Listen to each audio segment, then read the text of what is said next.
시간 1부에 참석하신 우리 모든 성도들 가운데 하나님의 놀라운 은혜와 축복이 함께하기를 주님의 이름으로 기도합니다.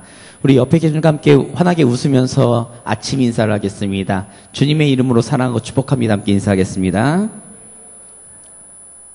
한 번 더 인사하겠습니다. 오직 주만 섬기는 교회와 성도가 됩시다. 함께 인사하겠습니다.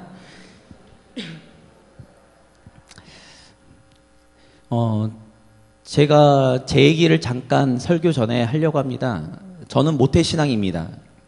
그리고 제가 태어난 지 생후 6개월에 11시간 대수술을 받았고요. 저희 어머니가 그날 이후로 저를 하나님께 한나처럼 서원했습니다.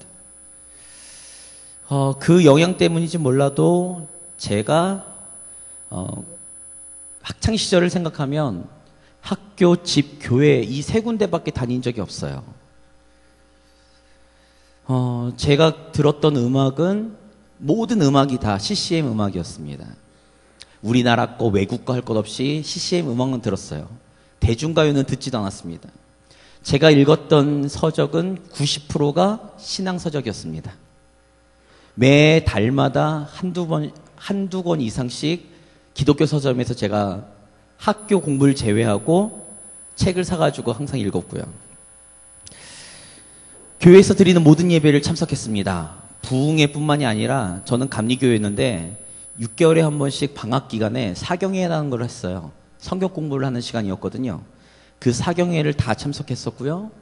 그리고 수련회를 비롯한 그 외부 집회도 빠짐없이 다녔습니다. 그런 제가 신앙 안에서 그리고 교회 생활에 익숙한 제가 그 어린 나이였지만 진부하게 느꼈던 설교가 있었어요. 그 설교는 바로 복음에 관련된 설교였습니다. 저는 어린 나이였지만 이 복음 설교를 하시는 분들에게 있어서 이런 편견이 있었어요. 뭐냐면 다 아는 얘기를 왜 맨날 하는가? 다 아는 얘기를 왜 계속 하는가? 저 앞에 계신 강사님, 목사님은 그렇게 자기 개발을 안 하시는가? 할 얘기가 그렇게 많은데 왜 저분은 자기는 그런 걸 개발하지 않고 맨날 똑같은 진부한 얘기만 하는가? 복음 이야기는 사순절, 부활절, 성탄절을 제외하고는 굳이 들을 필요가 없지 않는가? 아니, 더 넓게는 수련의 기간에만 들으면 되는 거 아닌가라는 게 제 어릴 때 생각이었어요. 정말 진부하게 생각했습니다. 정말 지루하게 들었고요. 그리고 제가 이제 신학교를 갔습니다. 제가 19살 때부터 신학교 1학년 때부터 전도사 사역을 시작했고요. 사역을 시작한 지 10년간은 저도 그런 생각이었습니다. 그 생각이 변함없이 제가 사역을 했고요. 설교도 그렇게 했습니다. 그런데 10년 이후 지나고 성경을 알아가면 알아갈수록 성경을 공부하고 성경을 보면 볼수록 복음이라는 것이 우리가 알고 있는 이 단순한 것이 아니고 정말로 깊이가 있고 복음은 정말 다양한 관점에서 끊임없이 우리의 삶 가운데 끄집어 와도 부족함이 없는 주제구나라는 것. 그리고 이 주제야말로 기독교가 기독교다운 정체성을 갖는 설교라는 것을 알았어요.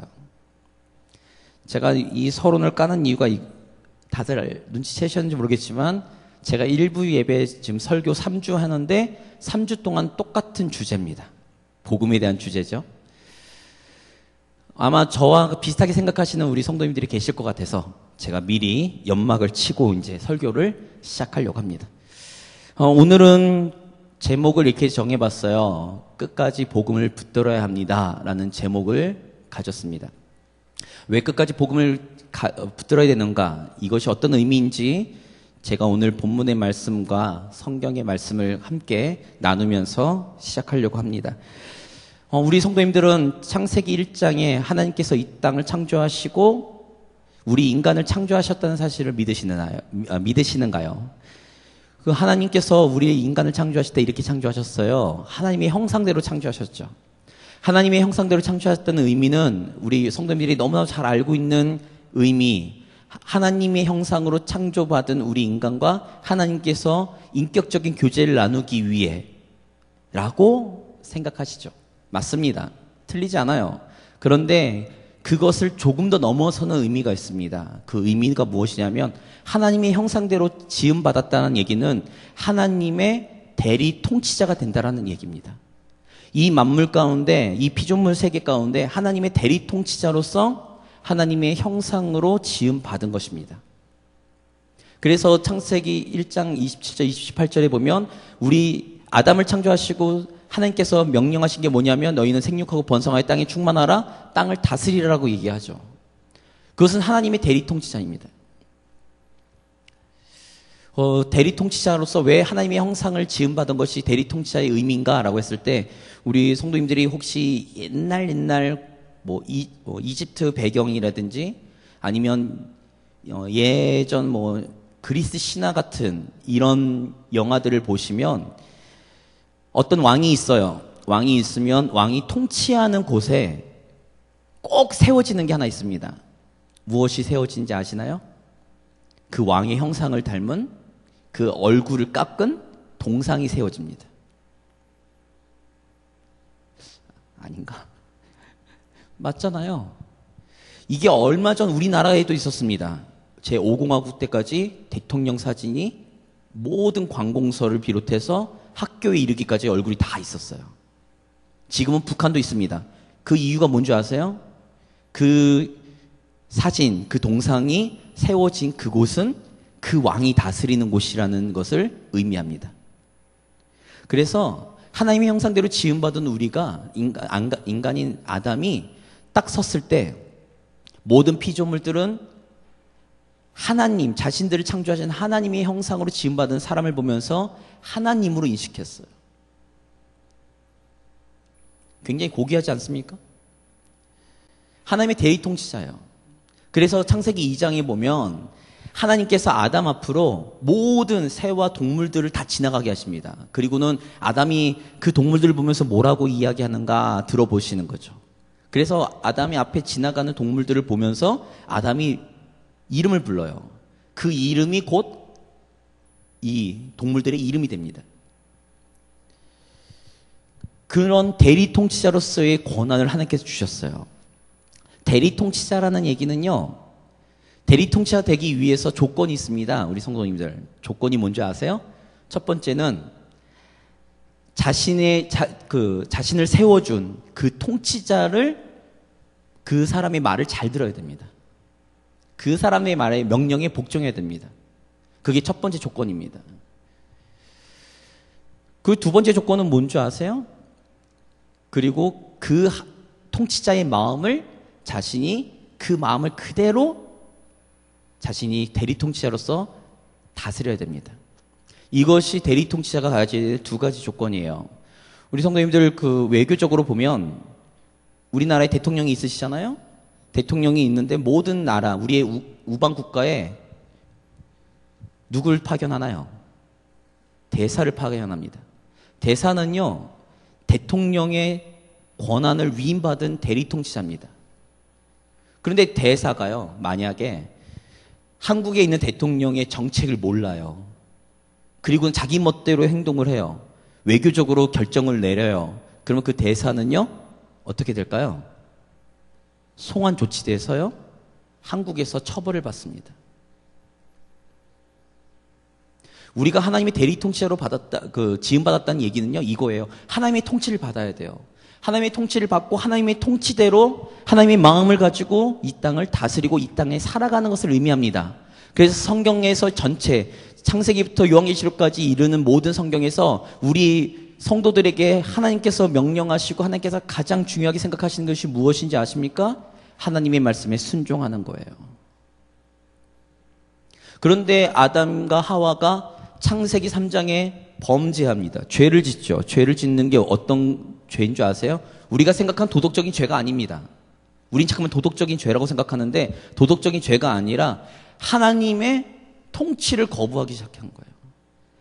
뱀이 하와에게 이렇게 유혹합니다. 야, 하나님께서 선악과를 따먹지 말라고 에덴 동산에 있는 모든 실과의 나무를 따먹지 말라고 하더냐? 이러더니 아니라고. 선악과만 따먹지 말라.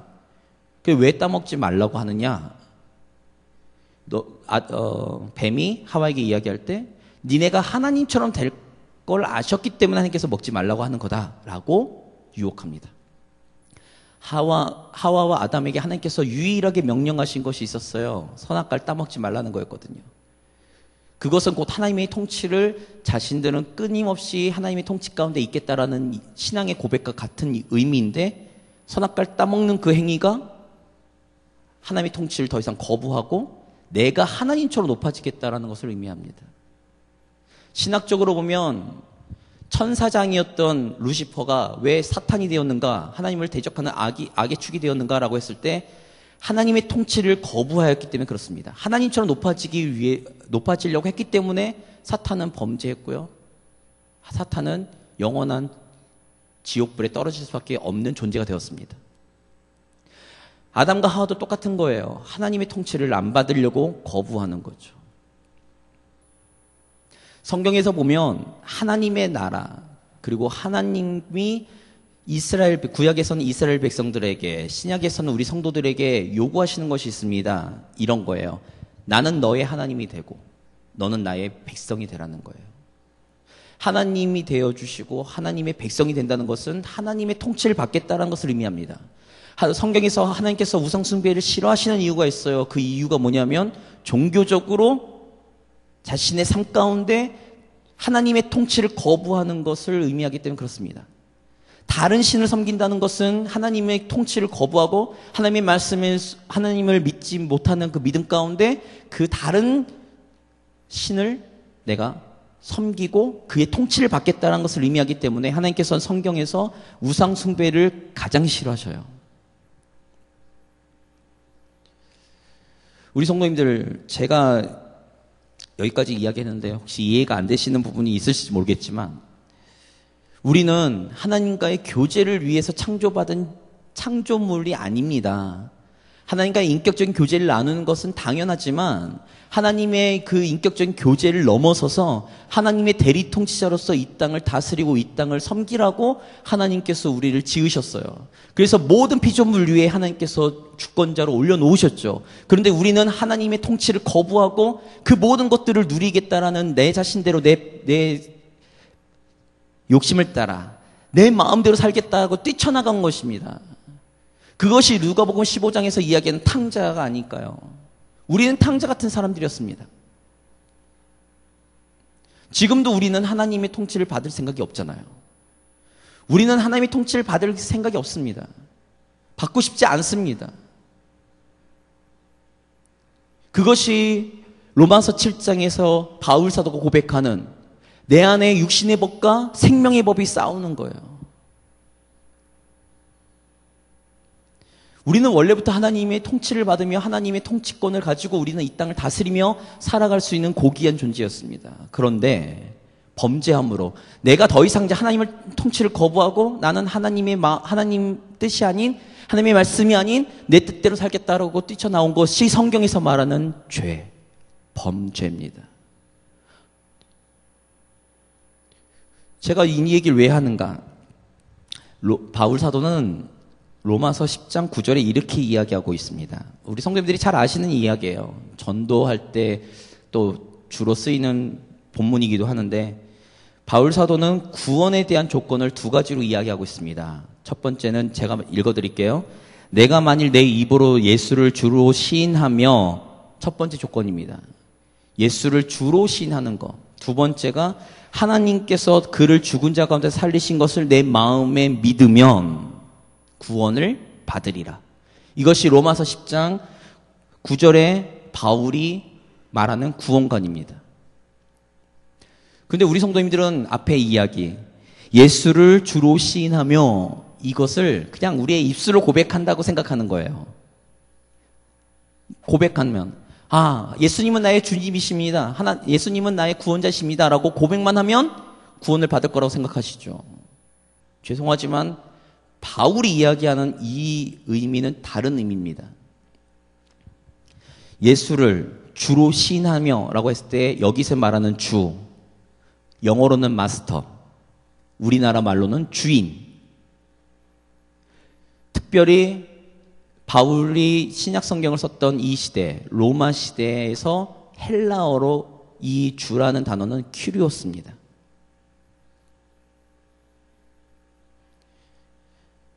큐리오스라는 단어의 뜻은요, 누구에게만 쓰냐면 로마 황제에게만 썼습니다. 초대교회 때 로마가요, 다신교를 인정하지 않은 게 아니었습니다. 로마는요, 수많은 신들을 인정하고 모든 자신들의 지배 국가의 민족들이 섬기는 종교를 다 인정해 줬습니다. 그런데 유독 초대교회만 핍박했어요. 그 이유가 뭐냐면 이 큐리오스라는 단어 때문입니다. 큐리오스. 황제에게만 쓸 수 있는, 로마 황제에게만 쓸 수 있는 이 단어를 초대교인들은 어떻게 이야기해요? 예수에게로 가는 거예요. 이 말의 의미는 무슨 의미냐면 나는 더 이상 로마 황제의 통치를 받는 것이 아니라 예수 그리스도의 통치를 받겠다라는 거죠. 예수 그리스도의 통치를 받겠다는 건 무슨 것을 의미합니까? 예수님의 가르침, 하나님의 말씀에 순종하며 살겠다는 것을 의미하는 거죠.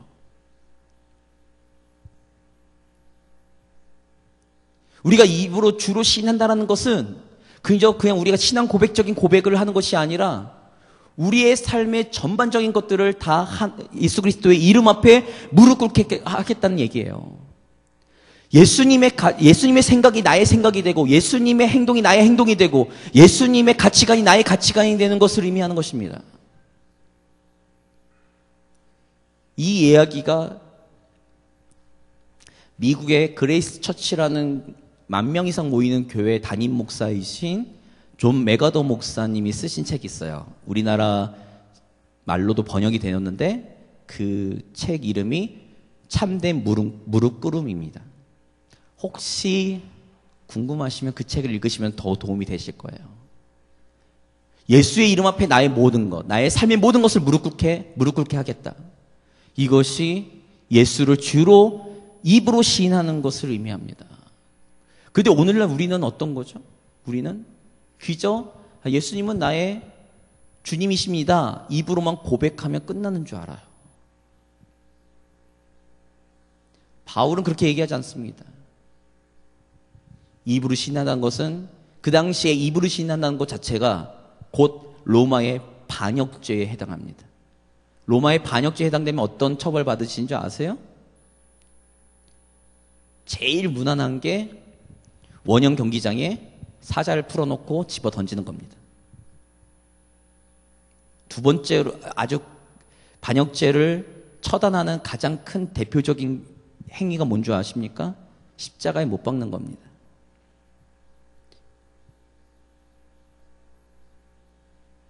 이 사람들이요, 초대교회, 우리가 지금 얘기하는 입으로 신한다는 것에 대한 의미만 가지시면 안 돼요. 이 사람들이 입으로 예수를 나의 주, 큐리오스로 고백하고 신한다는 얘기는 뭐냐면 나는 내 생명을 걸겠다는 얘기예요. 로마 시대에서는요. 바울과 초대교회가 살았던 환경에서는요, 이 입으로 신하는 거, 나의 주님은 예수님이십니다라고 고백하는 것은 나의 목숨을 내놓는 일이에요. 더 이상 로마의 통치를 안 받고 나는 예수의 통치를 받겠다고 선언하는 것이니까 반역죄죠. 우리 성도님들 그런 환경 속에 아닌 계시잖아요. 예수를 주로 시인하든 뭐하든 간에 목숨을 거실 일이 없잖아요. 그들이 입으로 시인하는 거, 우리가 입으로 시인하는 것을 동일하게 놓으시면 안 됩니다. 그들의 모든 삶은 예수 그리스도의 이름 앞에 무릎 꿇었고 예수 그리스도의 통치 가운데 그들은 무릎을 꿇었어요. 그러니 히브리서 11장에 나와 있는 수많은 이름도 없이 죽어간 순교자들이 있을 수밖에 없는 거죠.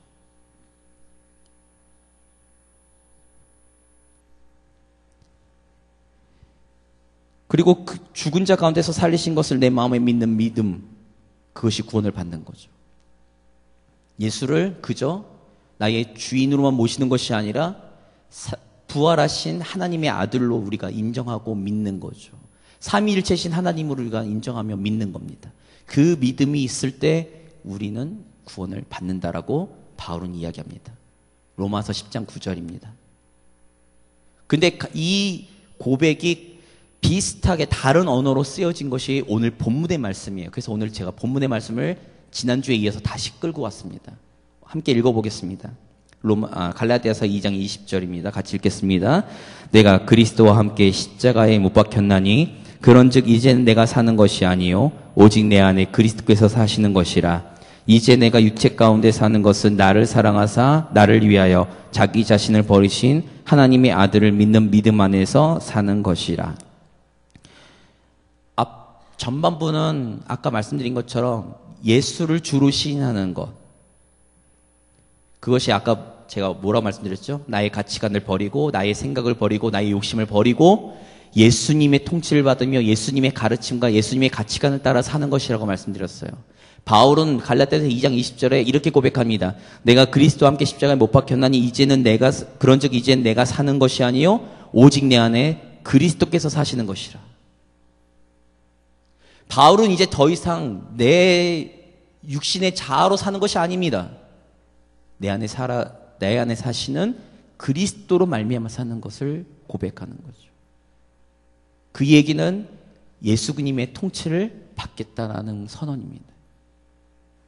그리고 그 이후에인 거죠. 이제 내가 육체 가운데 사는 것은 나를 사랑하사 나를 위하여 자기 자신을 버리신 하나님의 아들을 믿는 믿음 안에서 사는 것.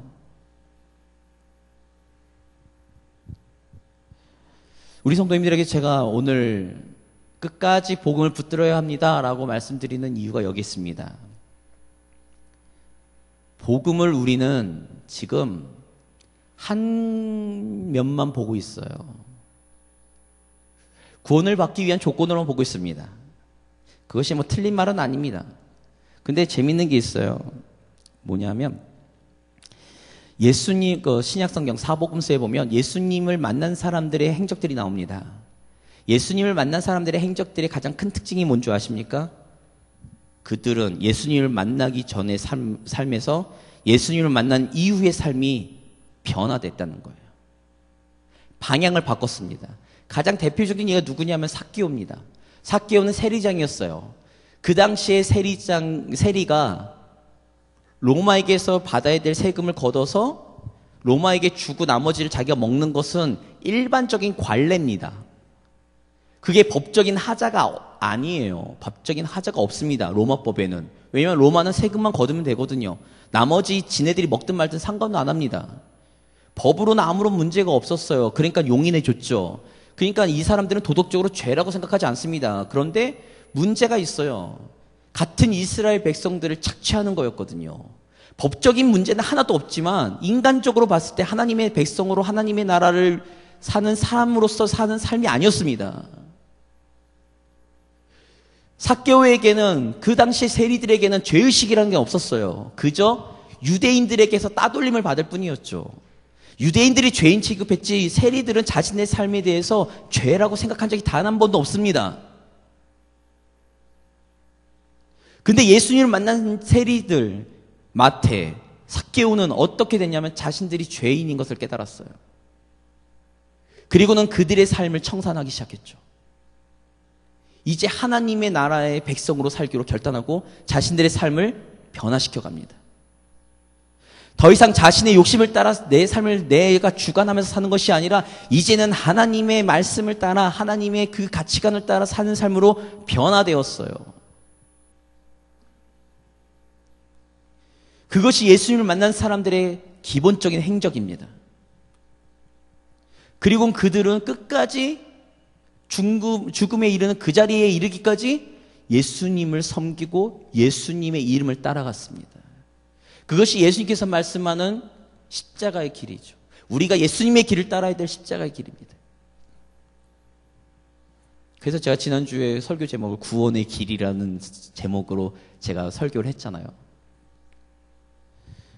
우리 성도님들, 우리가 단지 구원이 예수님을 주로 시인하는, 입으로만 시인하는 것에 그치고 예수님을 그냥 믿는 믿음 안에서 믿는다면요, 지금 이 자리에 우리가 예배를 드릴 필요가 없습니다.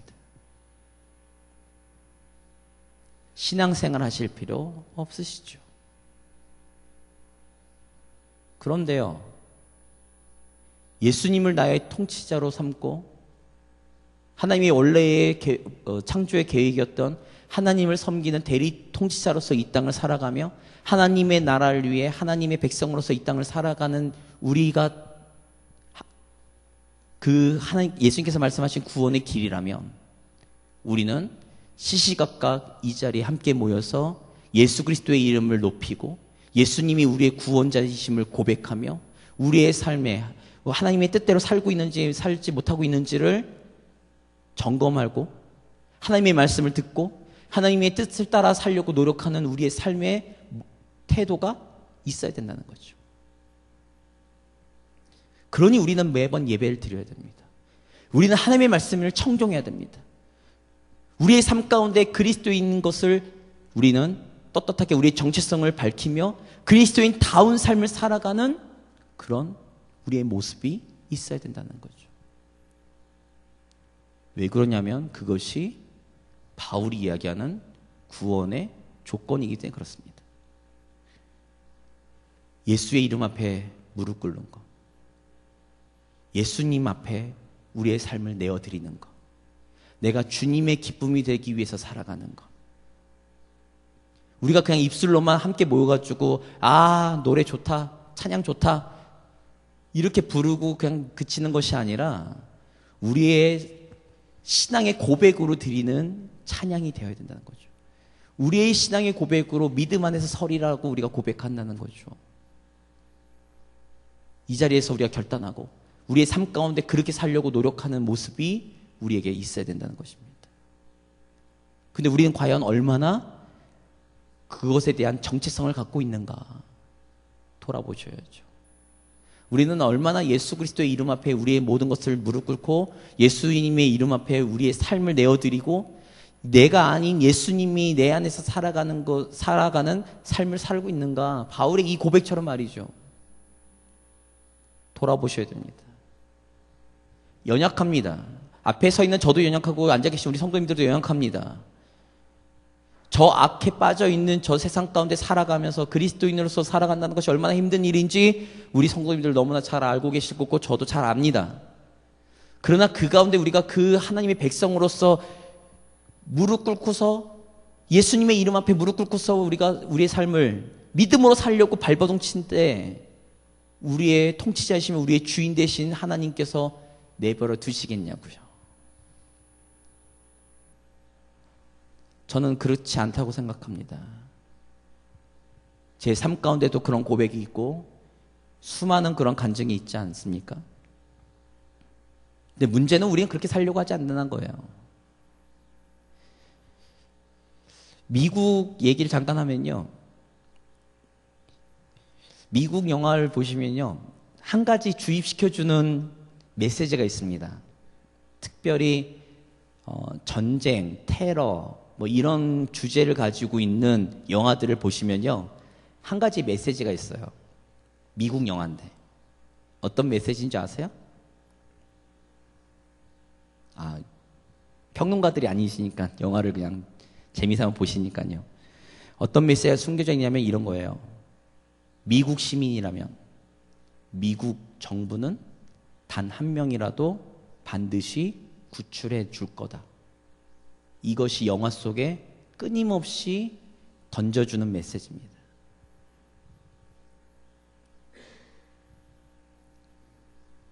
미국 정부 정책이 그래요. 미국은요, 징병제가 아니라 지원제죠. 지원하는 겁니다. 돈을 주고서 군인을 써요. 그리고는 세계 각곳에 막 보내죠. 보내는데요. 미국 군인이 되면요, 한 가지 약속해 주는 게 있어요. 정부에서. 어떤 약속이냐면요. 포로로 잡혀 있으면 모든 정부가, 그러니까 정부의 모든 기관이 나서서 그 포로된 사람을 구출해 줄 거다. 첫 번째. 두 번째 약속은 뭐냐면, 혹시 죽으면 반드시 시신이라도 찾아오겠다. 이게 정부에서 약속하는 거예요. 정부에서 책임지겠다는 얘기죠. 그래서 미국의 군대는요 굉장히 강합니다. 어제 뭐 광복절이고 뭐 올해 뭐 6.25 몇 주년 이랬는데 참전 용사들이 한국에 있는 참전 용사들이 그 가족들이 되게 힘들어하는 이유가 뭔지 아세요? 바로 이게 약속이 지켜지지 않아요. 한국은. 근데 그것은 국력과 연관이 있습니다. 한국은 약하잖아요. 미국은 강하잖아요. 그러니까 그 약속을 지킬 수 있죠. 한국 정부가 약속을 못 지키고 싶지 않아서가 아닙니다. 지키고 싶은데 힘이 없어서 그래요. 근데 우리 하나님은 전능하시잖아요. 우리 하나님의 나라는요 강합니다. 우리 하나님 통치자이신 하나님이 강하시니까. 그 하나님께서 우리 백성들, 하나님의 나라의 백성들이 하나님의 뜻을 따라 살겠다고, 하나님의 통치를 받으며 살겠다고 하는데 그 어떤 어려움에서도 하나님께서 지켜주시고 보호해 주시지 않으시겠냐는 거예요. 그러니 두려워하지 마십시오. 세상 가운데 내가 믿음으로 사는 것이 인간의 눈으로 볼 때는 허무맹랑한 얘기일 것 같고 계란으로 바위를 치는 것 같은 그러한 막막함이 있다 할지라도 하나님을 의지하고 믿으십시오. 그리고 믿음을 지키십시오. 끝까지 하나님의 통치를 받으려고 하십시오. 그러면 하나님께서 우리 성도님의 삶을 주관하시고 지켜주시고 보호해 주시며 인도에 가 주실 것입니다. 오늘 제가 그 믿음으로 사는 거죠. 그래서 우리는 죽는 그날까지, 하나님 앞에 가는 그날까지 우리는 하나님의 통치, 하나님의 나라, 그것을 꿈꾸며 살아가야 되는 거죠. 그것을 꿈꿨던 초대교회가 불렀던 고백이 마라나타입니다. 주 예수여 어서 오시옵소서. 오늘 자 우리 일신교회 모든 성도님들과 저는 하나님의 통치를 받으며 이 험한 세상 가운데 믿음으로 살려고 노력하시고 믿음으로 살려고 발버둥 칠 때 우리 삶 가운데 역사하시는 하나님의 역사, 그것이 우리가 구원받은 하나님의 백성으로 살아가야 될 당연한 책무이니 오늘 시간 우리가 끝까지 믿음을 지키며 끝까지 믿음으로 살아갈 수 있는 성도와 교회가 되시기를 주님의 이름으로 기도합니다. 같이 우리 함께 같이